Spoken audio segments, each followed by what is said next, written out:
guys, and welcome back to my channel. My name is Johanna. For those of you who are new here, welcome. For those of you who are returning, welcome back. A great big shout out to my channel members for supporting my channel. Thank you.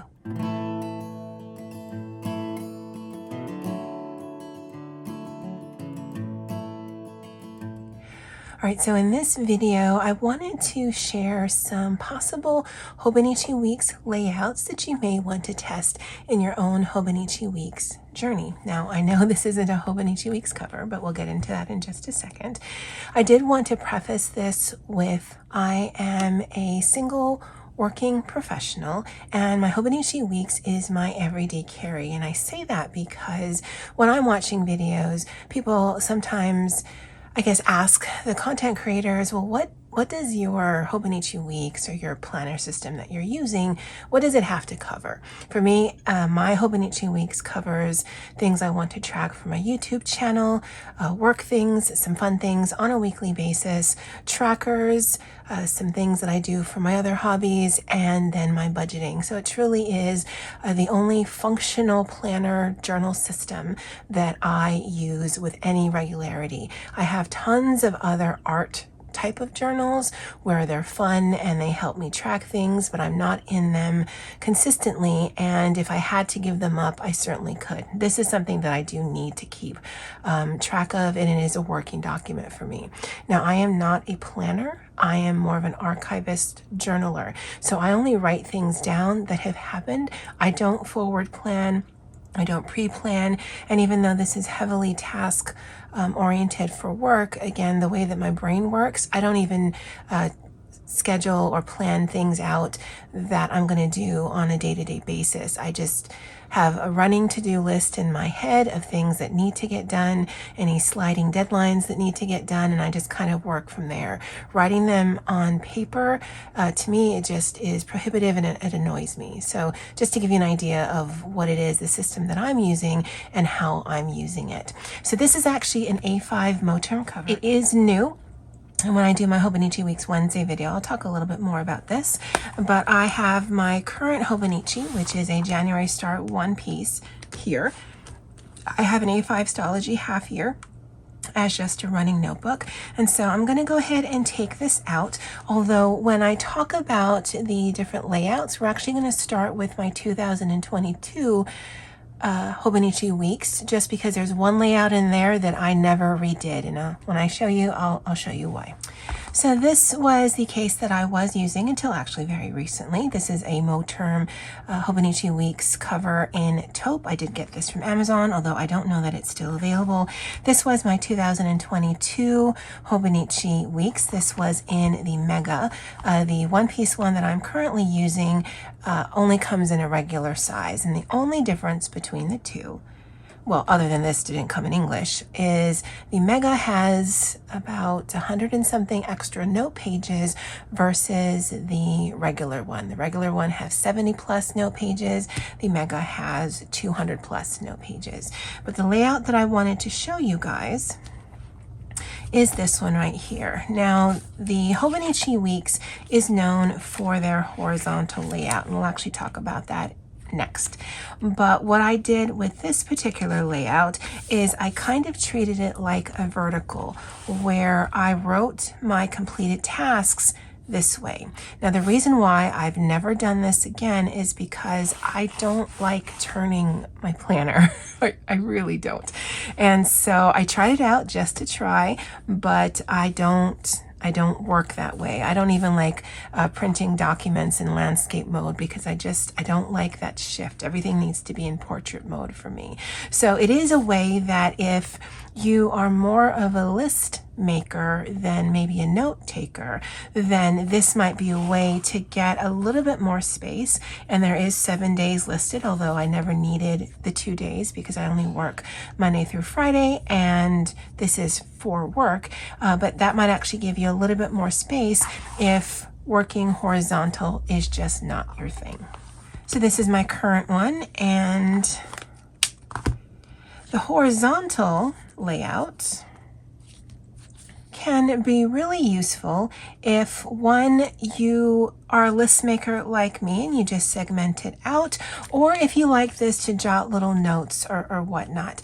I've never actually visually gravitated towards a horizontal because I definitely am more of a vertical planner, but that's something that you can test out in your own planner. But as you can see, the horizontal does have enough space if you have the ability to read and write small. I do. If you have large handwriting, then this may actually just be too small of a system. But the horizontal is a second, just automatic way that you can use your Hobonichi Weeks. The third way that you could use your Hobonichi Weeks is just kind of ignore the pre-made side and just create your own dashboard layout. And this is, to me, a riff on a Happy Planner dashboard where you still have your week on one page, but instead of having a long and skinny horizontal box, you've made yourself boxes that are 2 times the size, because if you notice, it just lines up,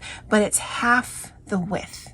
So for me, either way works because, again, I'm a list maker. But if you do write a little bigger, this might give you a little bit more space than just that little horizontal chunk right there. Now, if you are going to look into doing a dashboard layout, again, I just divided in half and then made boxes.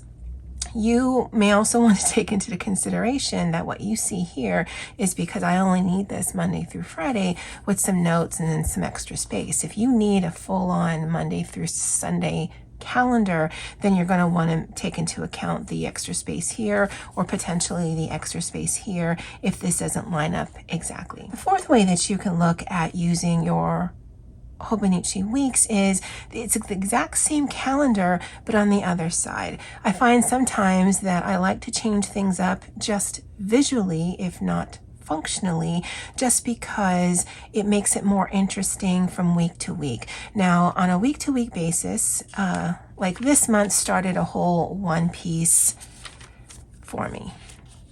And we'll actually talk about this in just a little bit.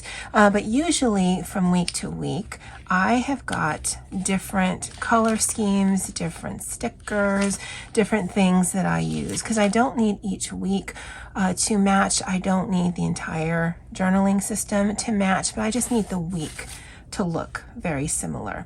But changing out the layout like this, even though it's exactly the same thing, just flipped, can also be visually interesting. And I really don't get fussed about having the dates show here because at the end of the day, it's just paper. So if I need to draw in my own boxes or just change things up so that I'm still interested in this, then I'm willing to do that. It definitely gives a bullet journal vibe, drawing in something that's already pre-made, but it's something that I enjoy.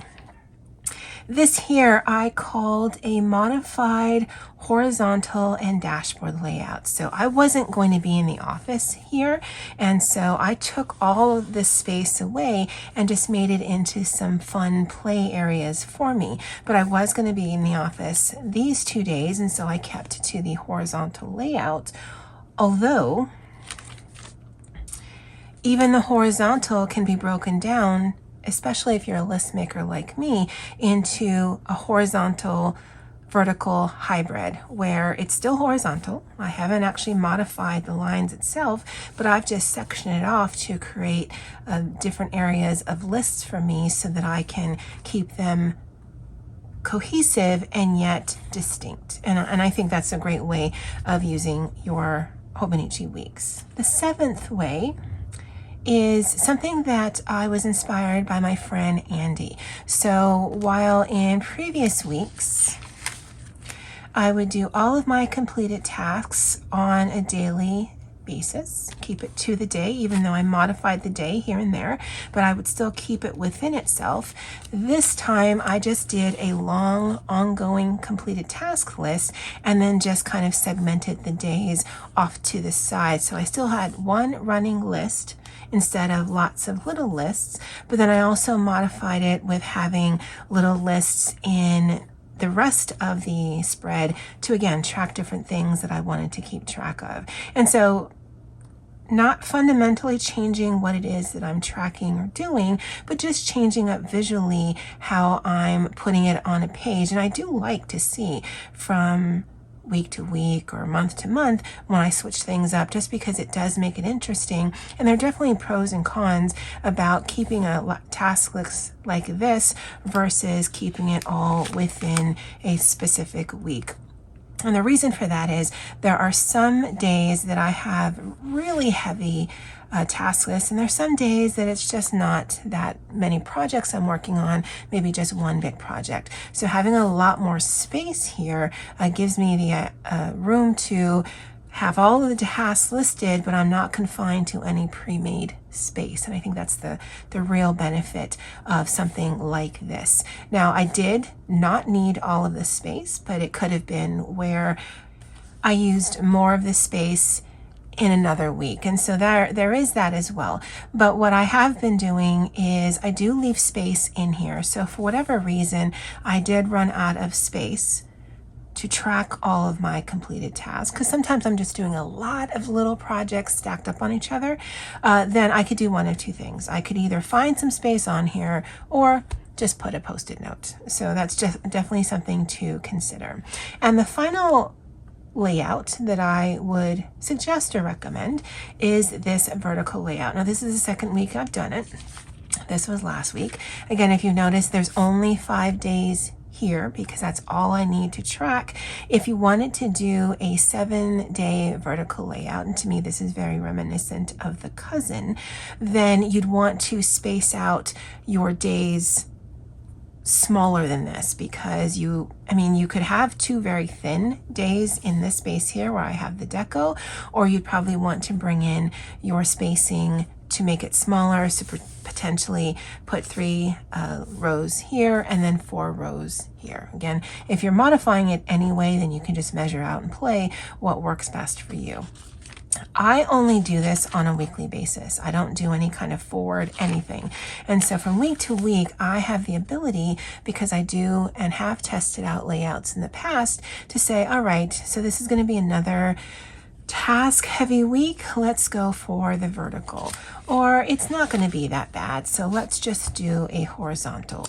Or I'm a little bored, so let's do this sort of listing here, and then I have a lot more space to put some fun things or stickers or whatever.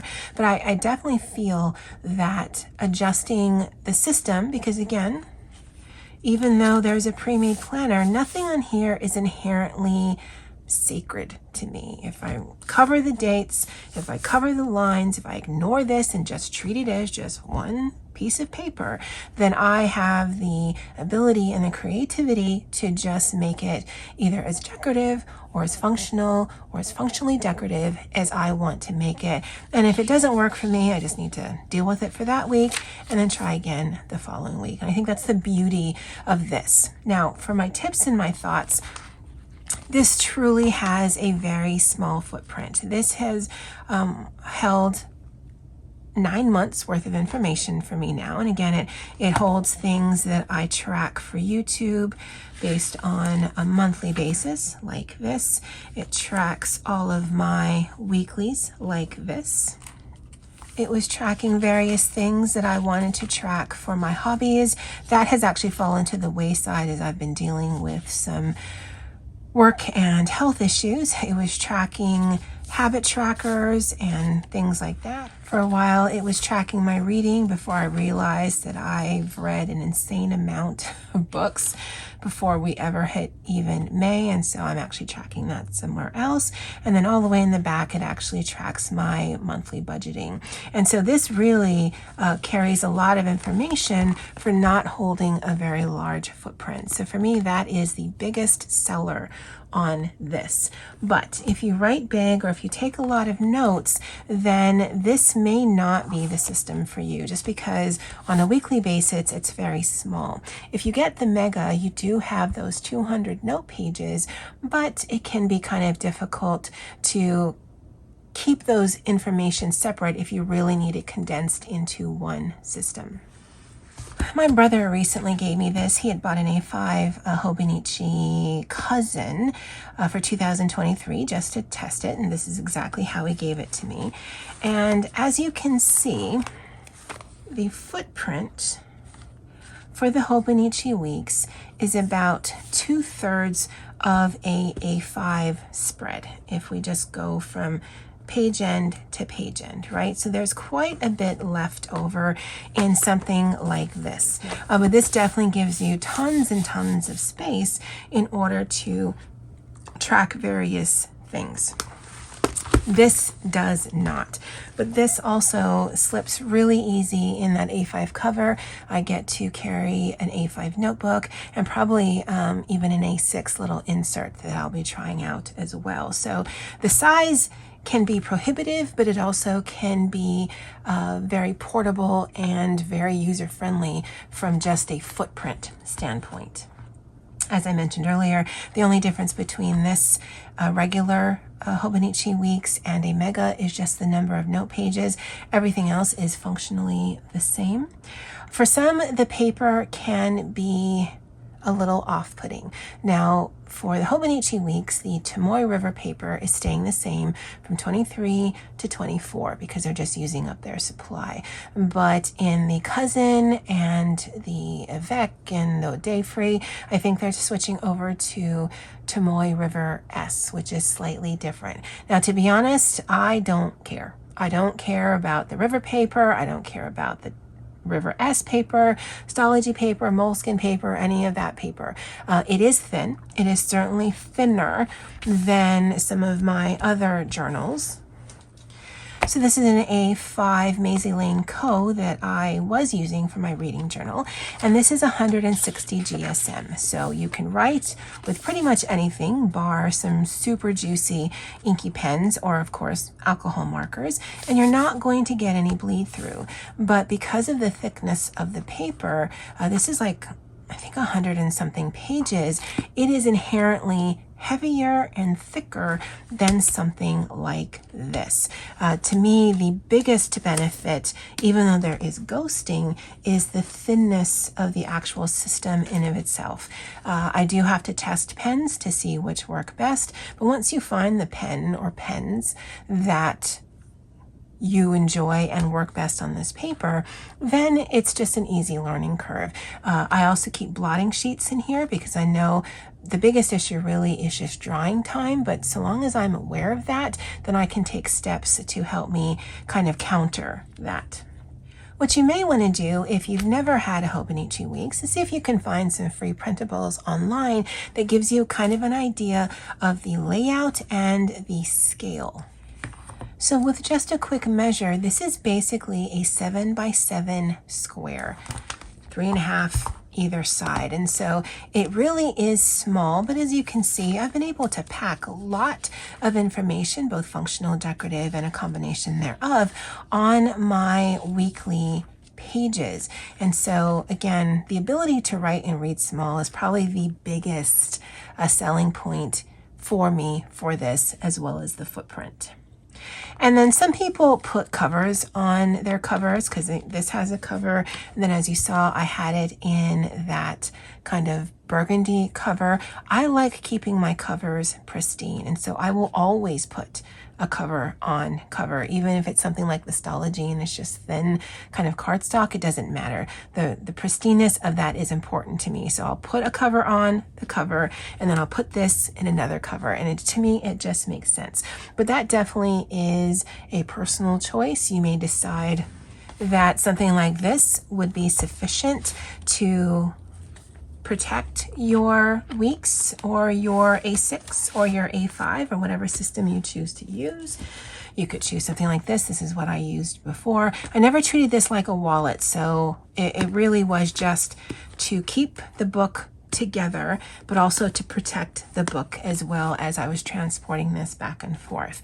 But that definitely is a personal choice. Even with this, I might put a sticker here, but this is definitely more of a functional notebook than any sort of planning system for me. So just being able to choose the planners, journals, covers that you want decorating or not, covering them or not. That's all personal choices. But as you're gonna probably be inundated with Hobonichi items as we are gearing up for planner season, and not necessarily on this channel, just in the YouTube world as a whole. If you are into planner systems, just be aware what you see other people have, they have their own reasons of why or why not. So just finding that sweet spot for you, it's probably going to be the hardest thing. All right, guys, well, I'd love to know what you guys think about the various layouts, and I hope that it's helpful. All right, well, that's it for me for now. And as always, aloha.